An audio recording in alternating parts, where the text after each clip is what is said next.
मेरे दोस्त, यदि आप किसी भी स्थिति में अपनी आत्मरक्षा और अपनों की रक्षा के लिए मार्शल आर्ट सीखना चाहते हैं तो मेरा ये यूट्यूब चैनल आपके लिए है। मेरे वीडियोस को देखकर आप आसानी से मार्शल आर्ट को सीख सकते हैं। और यदि आप व्यक्तिगत तौर पर मुझसे मार्शल आर्ट सीखना चाहते हैं तो आप मुझसे मार्शल आर्ट को ऑनलाइन सीख सकते हैं। ऑनलाइन ट्रेनिंग के बारे में पूरी जानकारी के लिए कृपया इस वीडियो के डिस्क्रिप्शन को पढ़िए।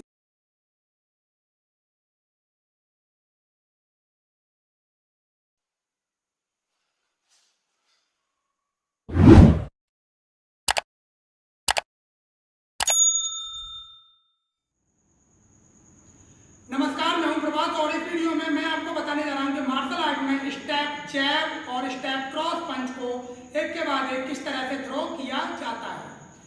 मैंने मार्शल आर्ट की पंचिंग के बारे में बहुत सारे वीडियोस को पहले ही बनाया हुआ है और यदि आपने वो वीडियोस नहीं देखे हैं तो उन वीडियोस को देखने के लिए आप मेरे चैनल में चले जाइए, जहाँ पर आपको वो सभी वीडियोस मिल जाएंगे और आप आसानी से उन्हें देख पाएंगे। या फिर आप मेरी पंचिंग ट्रेनिंग नाम की प्लेलिस्ट में जाकर उन सभी वीडियोस को देख सकते हैं। मेरी पंचिंग ट्रेनिंग नाम की प्लेलिस्ट का लिंक ऊपर कॉर्नर पर आ रहा है। इस लिंक पर क्लिक करके आप सीधे ही मेरी पंचिंग ट्रेनिंग नाम की प्लेलिस्ट को ओपन कर सकते हैं और फिर सभी पंचिंग के वीडियोस को देख सकते हैं। या फिर इस वीडियो के अंत में एंड स्क्रीन के रूप में भी आपको मेरी पंचिंग ट्रेनिंग नाम की प्लेलिस्ट का लिंक मिल जाएगा, जहां से आप उसे सीधे ही ओपन कर सकते हैं और फिर सभी पंचिंग के वीडियोस को आप आसानी से देख सकते हैं। तो चलिए इस वीडियो में मैं आपको बताता हूं कि मार्शल आर्ट में स्टेप जैब और स्टेप क्रॉस पंच को एक के बाद एक किस तरीके से लगातार थ्रो किया जाता है। तो इस वीडियो को आपको अंत तक ध्यानपूर्वक देखना है और समझना है। तो चलिए शुरू करते हैं।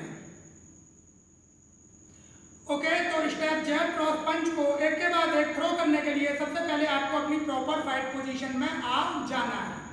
सबसे पहले आपको स्टेप के साथ में जैब पंच को थ्रो करना है और उसके बाद में आपको स्टेप के साथ में क्रॉस पंच को थ्रो करना है और फिर से आपको अपनी फाइट पोजीशन में आ जाना है। तो चलिए मैं आपको करके दिखाता हूँ और आपको ध्यानपूर्वक देखना है और समझना है। तो सबसे पहले आपको प्रॉपर फाइट पोजीशन को बना लेना है और प्रॉपर स्टेप के साथ में जैब पंच को थ्रो करना है। तो ये इसके बाद में आपको जैब पंच को वापस लेते हुए क्रॉस पंच को स्टेप के साथ में थ्रो करना है। तो ये और फिर आपको क्रॉस पंच को वापस लेते हुए अपनी फाइट पोजीशन में आ जाना है। फिर से आपको स्टेप के साथ में जैब पंच को थ्रो करना है। तो ये इसके बाद में आपको जैब पंच को वापस करते हुए स्टेप के साथ में क्रॉस पंच को थ्रो करना है। तो ये और इसके बाद में आपको क्रॉस पंच को वापस करते हुए अपनी फाइट पोजीशन में आ जाना है। फिर से आपको स्टेप के साथ में पहले जैब पंच को थ्रो करना है। तो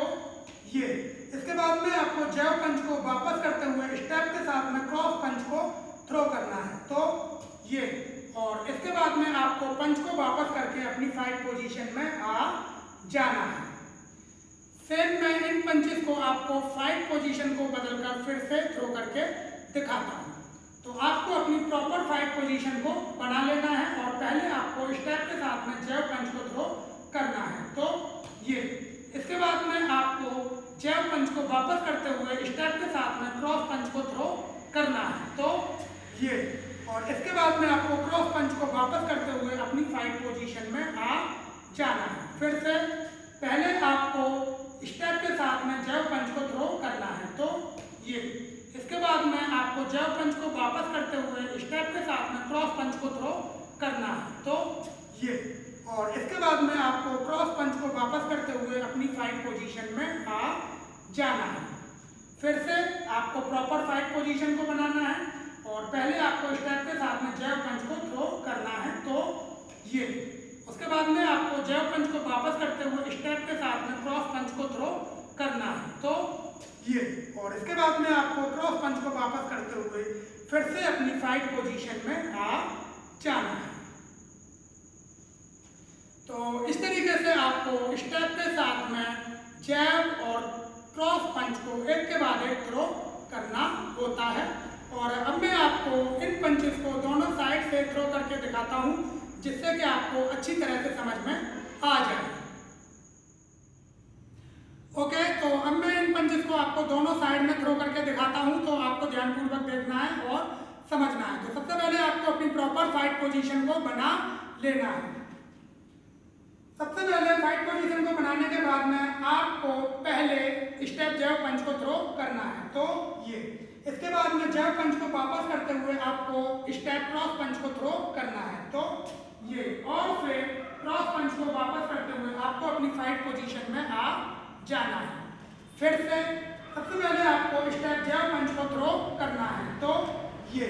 इसके बाद में जैव पंच को वापस करते हुए आपको स्टेप क्रॉस पंच को थ्रो करना है, तो ये। और फिर क्रॉस पंच को वापस करते हुए आपको अपनी फाइट पोजीशन में आ जाना है।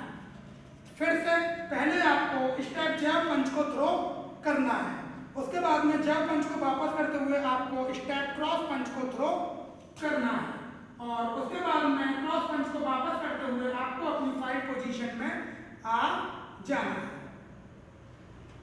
फिर मैं आपको इन पंचेस को दूसरे साइड थ्रो करके दिखाता हूँ। तो सबसे पहले आपको अपनी प्रॉपर फाइट पोजीशन को बना लेना है, और पहले आपको स्टेप के साथ में जैव पंच को थ्रो करना है, तो ये। इसके बाद में आपको जैव पंच को वापस करते हुए स्टेप के साथ में क्रॉस पंच को थ्रो करना है, तो ये। और इसके बाद में आपको क्रॉस पंच को वापस करके अपनी फाइट पोजीशन में आ जाना है। फिर से पहले आपको स्टेप के साथ में जैव पंच को थ्रो करना है, तो ये। इसके बाद में आपको जैव पंच को वापस करते हुए स्टेप के साथ में क्रॉस पंच को थ्रो करना है, तो ये। और इसके बाद में आपको क्रॉस पंच को वापस करते हुए अपनी फाइट पोजीशन में आ जाना है। फिर से पहले आपको स्टेप के साथ में जैव पंच को थ्रो करना है, तो ये। इसके बाद में आपको जैव पंच को वापस करते हुए स्टेप के साथ में क्रॉस पंच को थ्रो करना है, तो ये। और इसके बाद में आपको क्रॉस पंच को वापस करते हुए अपनी फाइट पोजीशन में आ जाना है। तो इस तरह से आपको स्टेप, जैव और क्रॉस पंच को एक के बाद एक थ्रो करना होता है। और अब मैं आपको इन पंचेस को लगातार थ्रो करके दिखाता हूं, जिससे कि आपको पता चल जाए कि आपको इनकी प्रैक्टिस को किस तरह से करना है।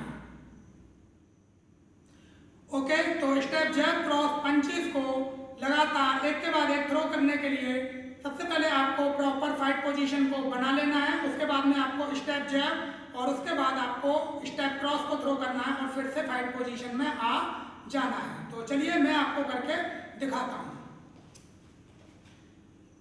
तो फाइट पोजीशन को बनाने के बाद में पहले आपको स्टेप जैव, फिर स्टेप क्रॉस और वापस पोजीशन, फिर से स्टेप जैव, स्टेप क्रॉस, वापस पोजीशन, फिर से स्टेप जैव, स्टेप क्रॉस और वापस पोजीशन। और फिर मैं आपको इन पंचेस को फाइट पोजीशन को बदलकर फिर से चलाकर दिखाता हूँ। तो फाइट पोजीशन को बनाने के बाद में पहले आपको स्टेप जैव, स्टेप क्रॉस, वापस पोजीशन, फिर से स्टेप जैव, स्टेप क्रॉस, वापस पोजीशन, फिर से स्टेप जैव, स्टेप क्रॉस और वापस पोजीशन। तो इस तरीके से आपको स्टेप जैव क्रॉस पंचेस को एक के बाद एक लगातार थ्रो करना होता है। और अब मैं आपको दिखाता हूं कि आपको इन पंचेस को तेजी के साथ में किस तरह से थ्रो करना है। ओके, तो स्टेप जैव क्रॉस पंचेस को तेजी से थ्रो करने के लिए सबसे पहले आपको अपनी प्रॉपर फाइट पोजीशन में आ जाना है। आपको स्टेप जैव क्रॉस पंचेस को एक के बाद एक तेजी से थ्रो करना है, और फिर वापस अपनी फाइट पोजीशन में आ जाना है। तो चलिए मैं आपको करके दिखाता हूं, अब आप ध्यानपूर्वक देखिए। फाइट पोजीशन को बनाने के बाद में आपको इस तरह से, इस तरह से और इस तरह से, तो इस तरीके से आपको तेजी के साथ में स्टेप जैव क्रॉस पंचेस को थ्रो करना होता है। और अब मैं फाइट पोजीशन को बदलकर फिर से आपको इन पंचेस को थ्रो करके दिखाता हूं। तो फाइट पोजीशन को बनाने के बाद में आपको इस तरह से, इस तरह से, इस तरह से, तो इस तरीके से आपको स्टेप के साथ में तेजी से जैव क्रॉस पंचेस को थ्रो करना होता है।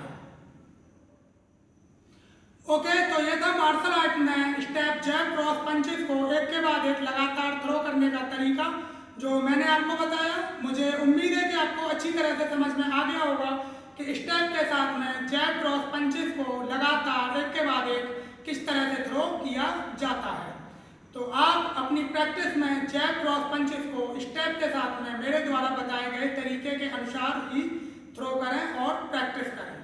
तो अपनी मार्शल आर्ट की प्रैक्टिस को लगातार करते रहिए मेरे साथ में। मिलता हूँ मैं आपसे अगले